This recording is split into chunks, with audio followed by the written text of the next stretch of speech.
Hello friends, welcome to my channel Mihir speaks. और आज के इस मज़ेदार वीडियो में आपका स्वागत है।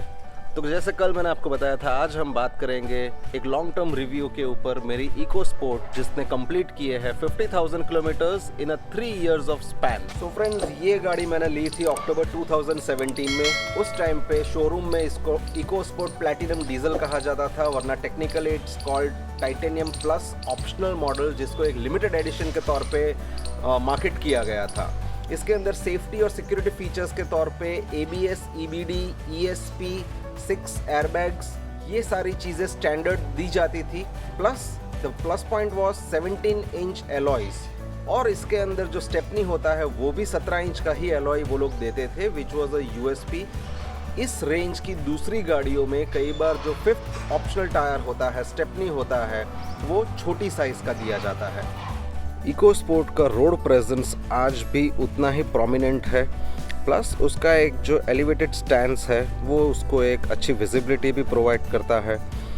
इस वॉक डाउन के अंदर मैं आपको ये बताना चाहूँगा कि इसके अंदर ऑटोमेटिक रेन सेंसिंग वाइपर्स है, ऑटोमेटिक हेडलैम्प्स है, ये उसके एडवांटेज पॉइंट्स बनते हैं। 17 इंच के एलॉय व्हील्स है। Eco Sport was the first vehicle जो बूट के ऊपर स्टेपनी लगा के देता था। ये डिज़ाइन कई और कंपनीज ने भी अडेप्ट करने की कोशिश की, बट शायद उनका सिंक उतना प्रॉपर नहीं रहा और शायद लोगों ने भी कम पसंद किया।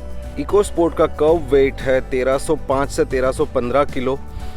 इस सेगमेंट की कॉम्पैक्ट SUV के अंदर ये वेट बहुत अच्छा बैलेंसिंग करता है गाड़ी को।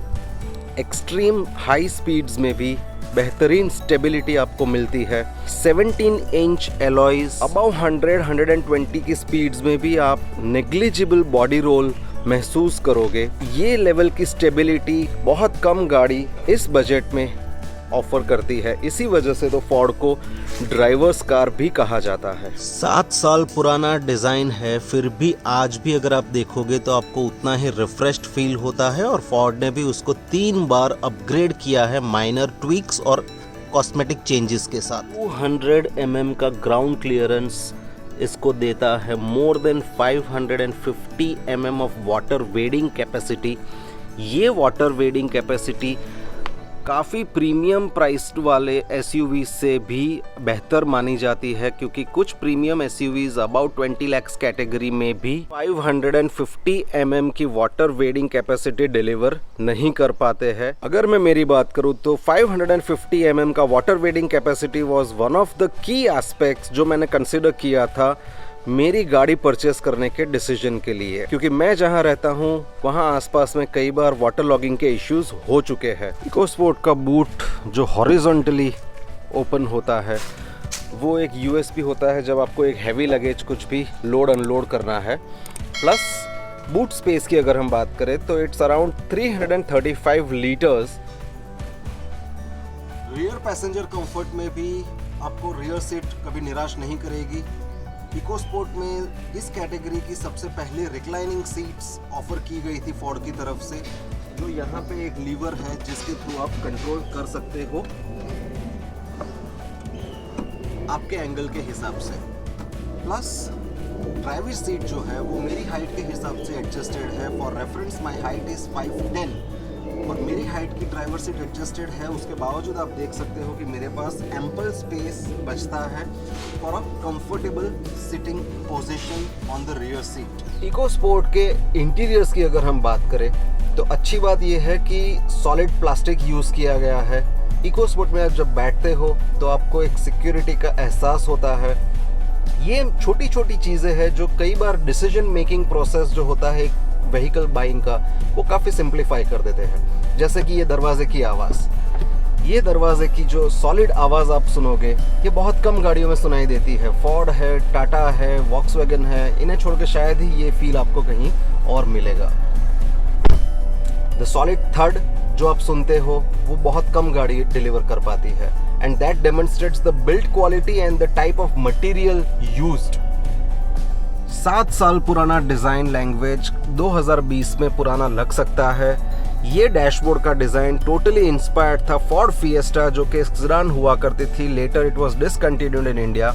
उससे पूरा डैशबोर्ड इंस्पायर्ड था। कई बार ये सारे बटन्स इंटिमिडेटिंग लगते हैं किसी को, बट एक बार आप जब यूज़ करना चालू करोगे तो it's very comfortable and very convenient. आपको यहाँ देखने की भी ज़रूरत नहीं रहती है। छोटा सा इंस्ट्रूमेंट क्लस्टर है, आरपीएम मीटर और स्पीडोमीटर किलोमीटर्स में दिखाता है, plus odometer, trip meter, average kilometres per litre, speed limit controller, average kilometre per hour, distance to empty और ओडोमीटर। ये सारी चीज़ें आपको यहाँ पे मिलती है, प्लस आउटडोर टेम्परेचर भी यहाँ पे दिखता है और लाइव आपका फ्यूल कंजम्पशन भी यहाँ पे दिखता है सामने। इको स्पोर्ट के 3 डिफरेंट वेरिएंट्स अलग अलग टाइम पे अपग्रेड हुए हैं। सबसे पहली बार उसने अपडेट देखा था 2015 में, फिर 2017 में, और अभी भी रिसेंटली कुछ थंडरस्टॉर्म करके नए वेरिएंट आए हुए हैं इको स्पोर्ट के, जिसमें किसी में भी रियर एसी वेंट्स नहीं है।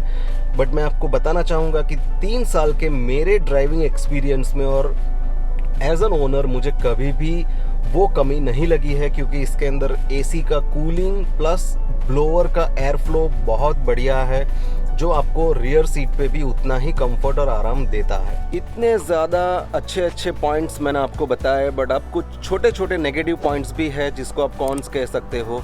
सबसे पहली चीज़, इको स्पोर्ट की जो स्टॉक फिटेड हेडलाइट्स है वो उसका थ्रो बहुत वीक है। नाइट ट्रैवल या नाइट एंथुजियास्ट को वो थ्रो हमेशा कम लगेगा। मैंने अपग्रेड किए हैं ओसराम के हैवी ड्यूटी बल्ब्स है, जो एक प्रॉपर एडिक्वेट थ्रो रात को देते हैं हेडलैम्प का। 17 इंच के टायर्स आपको बेहतरीन ग्रिप और स्टेबिलिटी प्रोवाइड करते हैं even on high speeds. But यहाँ पे इन्होंने लो प्रोफाइल टायर्स यूज़ किए हैं, जिसकी वजह से खड्डों में जब गाड़ी हाई स्पीड पे जाती है तो आपका एलॉय व्हील आपके टायर्स को काट सकता है या उसके अंदर बलून्स क्रिएट हो सकते हैं। तीसरा पॉइंट है हॉरिजॉन्टल बूट।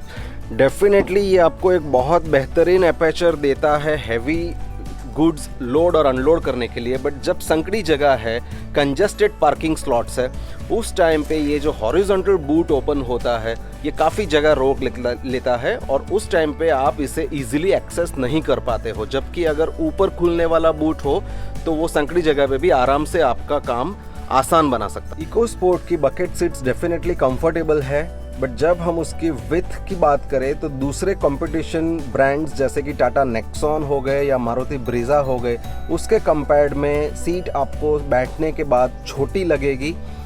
कुछ लोगों के लिए शायद ये कंसर्न हो सकता है, बट डेफिनेटली सीट्स छोटी है जो थोड़ी बड़ी हो सकती थी। तो फ्रेंड्स, उम्मीद करता हूँ आपको ये वीडियो पसंद आया होगा। ये ओनरशिप लॉन्ग टर्म रिव्यू मैंने मेरे पर्सनल एक्सपीरियंस और पर्सनल लाइक्स और डिसलाइक्स के हिसाब से बनाया है। कुछ चीज़ें बहुत सब्जेक्टिव होती है, बट मैंने ट्राई किया हुआ है कि मैं मैक्सिमम एस्पेक्ट्स कवर सकूं इस रिव्यू के अंदर। ओवरऑल फीडबैक के तौर पे Eco Sport is a amazing piece of engineering. बहुत ही कंफर्टेबल है, रग्ड है और लॉन्ग ड्राइव्स के लिए ये बेहतरीन गाड़ी है विथ अमेजिंग कंफर्ट। तो फ्रेंड्स, आज का वीडियो यहीं तक रखते हैं। उम्मीद है आपको ये वीडियो पसंद आया होगा। अगर आपने वीडियो यहाँ तक देखा है तो लाइक ज़रूर कीजिएगा। सब्सक्राइब बटन अभी तक आपने प्रेस नहीं किया है तो इमीडिएटली सब्सक्राइब बटन प्रेस कीजिए और बेल आइकन ज़रूर दबाइएगा, ताकि मेरी हर आने वाली नई वीडियोज़ का नोटिफिकेशन आपको सबसे पहले मिल पाए। Thank you, have a good day.